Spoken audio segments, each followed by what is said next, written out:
Bonjour Elisabeth Borne. Bonjour. Merci d'être dans ce studio pour répondre à mes questions. C'est la première fois que vous répondez à une interview depuis les dernières révélations sur Notre-Dame de Bétharram. Et puis d'ailleurs, depuis la mort de Louise, vous êtes la ministre de l'Éducation nationale, ministre d'État et numéro 2 du gouvernement. Votre parole est donc très attendue.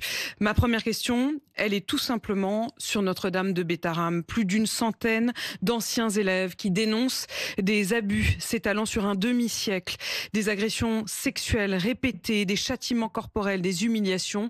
Est-ce que vous estimez que l'État a une part de responsabilité? D'abord, moi je veux avoir une pensée pour toutes ces victimes, hein, et on entend des témoignages qui sont glaçants. Donc moi je veux dire toute ma solidarité aux victimes. J'espère que cette parole, elle va continuer à se libérer, que les victimes pourront être accompagnées et puis naturellement que les auteurs seront condamnés.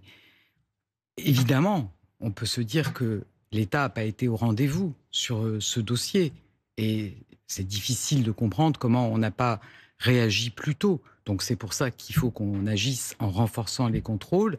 C'est pour ça qu'il faut aussi qu'on agisse pour que la parole se libère. Et vous voyez, il y a quelques réactions négatives sur le programme d'éducation à la vie affective, relationnelle et à la sexualité qui a été validé récemment à l'unanimité du Conseil supérieur de l'éducation. Mais ce programme, il dit aussi aux enfants, ton corps t'appartient, on doit respecter ton intimité.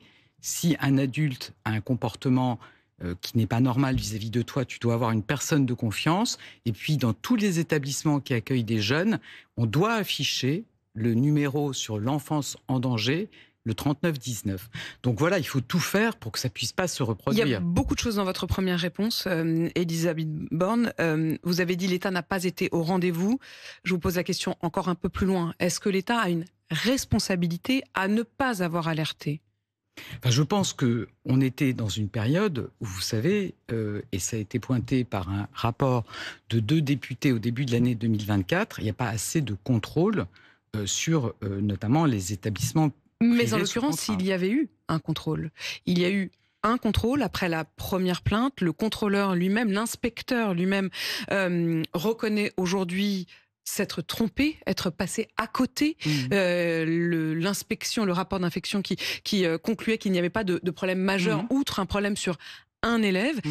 Est-ce que, il y a deux questions, plus de contrôle, oui, mais ces contrôles, là, il y a un contrôle le 17 mars Mmh. de ce même établissement. Vous trouvez ça normal qu'il le sache 6 mois avant, 2 mois avant, 1 mois avant?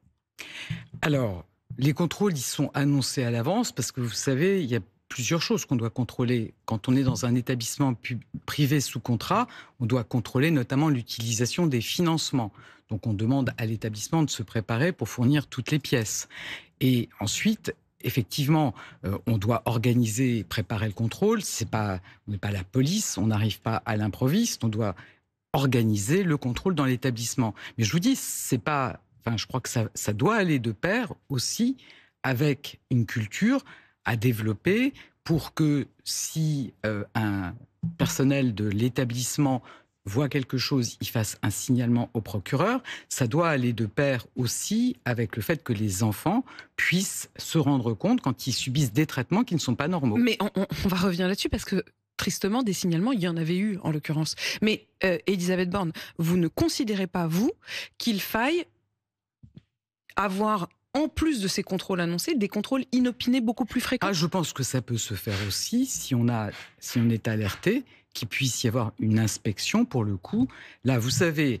Mais est-ce qu'il n'y a pas des moments où, sans même être alerté, est-ce que vous n'estimez pas que l'existence même de ces contrôles inopinés, spontanés, sans prévenir, devrait exister? Je pense qu'il faut qu'on réfléchisse. Moi, j'ai demandé au recteur là, de reprendre les contrôles sur la base d'un guide qui leur a été donné. Donc, on a les contrôles qui doivent se faire avec un objectif 40% des établissements privés sous contrat contrôlés dans les 24 mois. Ça n'interdit pas. 40% dans les 24 mois. 40% dans les 24 mois. Je rappelle qu'on part de quasiment aucun contrôle. Donc, la politique de contrôle, on la renforce. On vient d'envoyer dans les académies un guide de contrôle qui donne des lignes claires. Mais dans ce guide, il n'y a pas de contrôle inopiné. Il y a par ailleurs ce qu'on peut très bien décider et qu'on puisse avoir une politique aussi d'inspection sur certains établissements. Évidemment, moi, je ne vais pas me l'interdire et ça suppose qu'on ait quand même des signalements, des doutes sur un établissement, mais on peut très bien faire aussi des inspections. Des inspections, encore une fois, je repose la question parce que quand on sait que pour Notre-Dame de Bétharram, la fameuse inspection à laquelle nous nous référions à l'instant, qui avait conclu qu'il n'y avait pas de problème en 97, c'était une inspection sur rendez-vous. Oui, je ne sais pas si c'est une question de rendez-vous ou pas rendez-vous. Je crois que l'inspecteur l'a dit lui-même, il est passé à côté de tout ce qui se passait dans l'établissement. Donc qu'il faille former, qu'il faille outiller les inspecteurs qui vont faire ces contrôles, j'ai pas de doute, c'est notamment l'objet du guide, je vous dis, qui vient d'être adressé au recteur pour que ces contrôles se déroulent dans les meilleures conditions. Elisabeth Borne, les inspecteurs n'ont pas vu. Est-ce que d'autres qui auraient pu voir n'ont pas vu? J'en veux pour preuve le tout dernier témoignage recueilli par nos confrères de Mediapart. C'est une enseignante de Notre-Dame de Bétharram qui raconte avoir non seulement vu, entendu les coups portés à des élèves, mais l'avoir fait au moins une fois alors qu'elle était aux côtés de l'épouse de François Bayrou, qui était à l'époque elle-même professeure de catéchisme dans l'établissement, d'avoir échangé avec elle, de lui avoir dit « mais qu'est-ce qu'on fait ?» À ce moment-là, l'épouse de François Bayrou aurait répondu « on ne peut rien faire pour ces jeunes ». Cette professeure dit également avoir à plusieurs reprises tenté d'alerter François Bayrou et au moins une fois l'avoir rencontré en personne, l'avoir à nouveau alerté et il lui aurait répondu que c'était exagéré. Est-ce que vous croyez toujours que François Bayrou n'était pas au courant? Écoutez, François Bayrou, il a dit qu'il avait demandé une inspection. Vous avez vu le rapport de l'inspecteur. L'inspecteur dit lui-même, sans doute, voilà, j'ai pas fait les contrôles comme j'aurais dû le faire. Après, vous savez, les témoignages que Mediapart nous sort 30 ans plus tard et la façon qu'ils ont de feuilletonner, voilà, c'est la méthode habituelle de Mediapart. Mais ça veut dire quoi, ça, Elisabeth Borne? Le problème, c'est Mediapart ou le problème, c'est ce qui s'est passé dans cette école? Moi, je ne sais pas ce qui s'est passé dans cette école. Je ne sais pas comment cette dame a porté plainte. Moi, si je suis témoin de violences sur des enfants dans un établissement, je porte plainte. Je crois qu'elle l'a fait et que ça a été classé sans suite. Donc, qu'est-ce qu'elle a dit à l'époque? Je ne sais pas. Et si je suis témoin, et c'est en tout cas l'instruction qu'on donne à tous les personnels de l'éducation nationale, c'est de saisir le procureur. Mais Elisabeth Borne, je veux quand même comprendre ce que vous dites, ça, que vous parlez des témoignages. Mais vous les avez entendus, ces témoignages? Je veux dire, il y a celui-là, mais il y a les témoignages des élèves, des anciens élèves. Ah non, mais attendez, je n'ai aucun doute sur le fait que, heureusement, une enquête judiciaire s'est ouverte et heureusement, on va pouvoir faire toute la lumière. Je dis simplement qu'il y a deux choses. Il y a ce drame qui s'est passé dans cet établissement et il y a l'exploitation politique qui peut être faite par Mediapart, par la France Insoumise, dont on a bien compris que leur objectif, c'est de transformer un drame qui appelle des réponses et j'espère que la justice apportera ces réponses. J'espère que les victimes seront bien prises en charge. Et puis, il y a autre chose, il y a la mise en cause politique. Mais quand François Bayrou lui-même, Elisabeth Borne, répond en plein hémicycle qu'au fond, lui, ne savait pas, mais qu'il y en a d'autres et qui pointent du doigt les anciens ministres socialistes à l'époque, il ne fait pas de la politique? Non, mais je pense que ce que pointe François Bayrou, c'est qu'aujourd'hui, Mediapart, la France Insoumise, donnerait l'impression que le seul qui n'aurait pas vu ce qu'il aurait dû voir, ça serait François Bayrou. Vous savez bien les plaintes pour violences sexuelles, elles sont déposées à partir des années 98. Il signale qu'il y en a d'autres qui n'ont sans doute pas vu ou pas réagi à l'époque. Je recevais hier Philippe Delorme qui dirige l'enseignement catholique en France. Il estime qu'il y a une responsabilité collective, c'est-à-dire qu'il dit le problème n'est pas l'enseignement catholique, mais le problème c'est une omerta beaucoup plus générale dans toute la société. Écoutez. Ils seront certainement ouverts, mais ce n'est pas de ma compétence. En revanche, tout ce que l'enseignement catholique pourrait avoir, bien entendu.